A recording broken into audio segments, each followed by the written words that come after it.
दान लीला के प्रभु की दान लीला के बारे में कुछ विशेष बातों पर चर्चा करते हैं। भगवान श्री कृष्ण ने अपने अवतार काल में ब्रज के भक्तों का संपूर्ण निरोध अर्थात जगत को भूलकर भगवान में ही आसक्ति होना, इसको सिद्ध करने के लिए अनेक लीलाएं की है। इन लीलाओं में से दान लीला का भी एक विशेष महात्म्य है। श्री सुखदेव जी ने राजा परीक्षित को भी इस दान लीला का वर्णन श्रीमद् भागवत में भगवान श्री कृष्ण के राजा के रूप में खेल का वर्णन बहुत ही सूक्ष्म रूप से किया है। किंतु हमारे आचार्यों की हम पर बड़ी कृपा होने के कारण ही पुष्टि मार्ग में हमें अष्ट शाखाओं एवं आचार्यों द्वारा रचित पदों में इस दान लीला का वर्णन, इन भक्तों के साक्षात अनुभव का विस्तार प्राप्त हुआ है। इसीलिए इन महानुभावों द्वारा वर्णित इस दान लीला का भी अपना विशेष महात्म्य है। ब्रह्म संबंध लेने के बाद जीव का प्रथम कर्तव्य यह है कि हम अपने घर में विराजते प्रभु को सभी कुछ समर्पित करके ही हमें उपभोग करना चाहिए, अन्यथा असमर्पित लेने का महा अपराध होता है।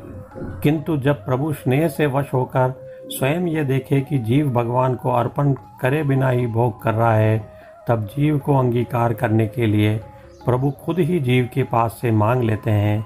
जिस तरह भगवान श्री कृष्ण ने वृद्ध भक्तों के पास दूध दही मांगा था, क्योंकि वे प्रभु को अर्पण करे बिना ही उसे बाहर विक्रय के लिए ले जा रहे थे।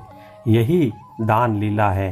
आज हम लोग दान का अर्थ दक्षिणा या दान समझ रहे हैं, जो सर्वथा गलत है।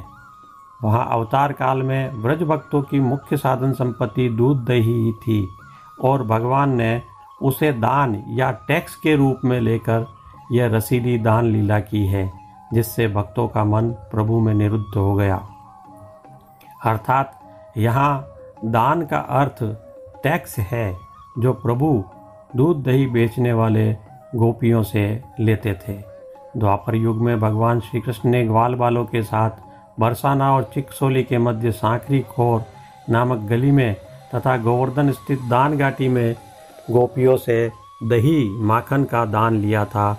उसी स्थान पर श्री कृष्ण ने ब्रज गोपियों को अपना गोरस, दूध, दही, माखन, छाछ मथुरा जाकर बेचने से रोका था। प्रभु ने ब्रजवितान में, गहवर वन वृंदावन में, गोवर्धन के मार्ग में, कदम खंडी में, पनघट के ऊपर, यमुना घाट पर आदि विविध स्थलों पर ब्रज भक्तों से दान लिया था। भगवान श्री कृष्ण की इस दान लीला का उद्देश्य था कि ब्रजवासियों का दूध दही माखन केवल ब्रज के वासी ही खाए और वे ही बलिष्ठ बने, ब्रज का गोरस कंस और उसके अत्याचारियों को न मिले, ताकि वे कमजोर रहे। एक बार श्री राधा जी अपनी सखियों के साथ गोवर्धन स्थित गोविंद कुंड पर ऋषियों द्वारा आयोजित यज्ञ के लिए गोरस से भरे कलश सिर पर रखकर जा रही थी। नटवर नागर श्री कृष्ण ने उन्हें रोक लिया और कहा कि चुंगी या दान देने के बाद ही वह आगे जा सकती है। श्री राधा जी ने कहा कि हवन सामग्री में से तुम्हें दान कैसे दिया जा सकता है? यज्ञ में जूठन को अर्पित नहीं किया जाता है। परंतु श्री कृष्ण ने अपनी हट नहीं छोड़ी और श्री राधा से दान लेने पर अड़े रहे। यज्ञ में पहुंचने में विलंब न हो, इसके लिए श्री राधा जी ने अपने गले का हार श्री कृष्ण जी को दान में दे दिया। कहते हैं श्री राधा जी द्वारा श्री कृष्ण को दिए गए दान के कारण ही इस स्थान का नाम दान घाटी पड़ा है और ब्रज में यही वह स्थान है जहाँ श्री कृष्ण और राधा का प्रथम मिलन हुआ था। कहा भी गया है, बरसाने की चली गुजरिया, बरसाने की चली गुजरिया, कर 16 श्रृंगार, उद्विल काना धेनु चरावे, लूट लियो 9 लखा हार, उद्विल काना धेनु चरावे, लूट लियो 9 लखा हार। अर्थात बरसाने की गुजरिया श्री राधा जी 16 श्रृंगार करके बन ठन के दही दूध लेकर निकली थी और धेनु चराते हुए, गाय चराते हुए कान्हा ने उनसे अपना 9 लखा हार लूट लिया दान के रूप में। आज हम भी अपने घर के प्रभु को इसी भाव से दान का भोग धराते हैं और प्रार्थना करते हैं कि प्रभु आप गोपीजन की तरह हमारा यह दान अंगीकार करे, स्वीकार करे। बस इसी भाव से प्रभु को दान भोग धराकर प्रसादी के रूप में सौभाग्य मानते हुए उसे ग्रहण करते हैं।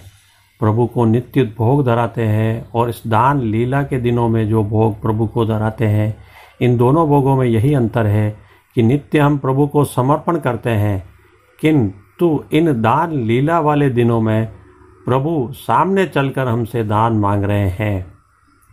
कहा गया है, अरे तू दे जा दधी को दान, अरे तू दे जा दधी को दान, सुन गुजरी बरसाने की तजबान ये तरसाने की, हम नंद गांव के ग्वाला है गैयन के प्रतिपाला, दे जा तू गोरस को दान, सुन गुजरी बरसाने की, मिल ग्वाल करे झटका पटकी, तेरी फूट जाए दधी की मटकी, तू क्यों रही झगड़ो ठान, सुन गुजरी बरसाने की, मोहन के तनिक इशारे दधी लूट लियो बीच बाजारे, सब ग्वाल करी रहे रार, सुन गुजरी बरसाने की, सब मटकी कर दई खाली, सब ग्वाल हंसे दे ताली, नंदलाल लगे मुस्काने, सुन गुजरी बरसाने की, तोरे कारण ब्रज में आयो वैकुंठ धाम बिसरायो, अरे तू काहे करे गुमान, सुन गुजरी बरसाने की।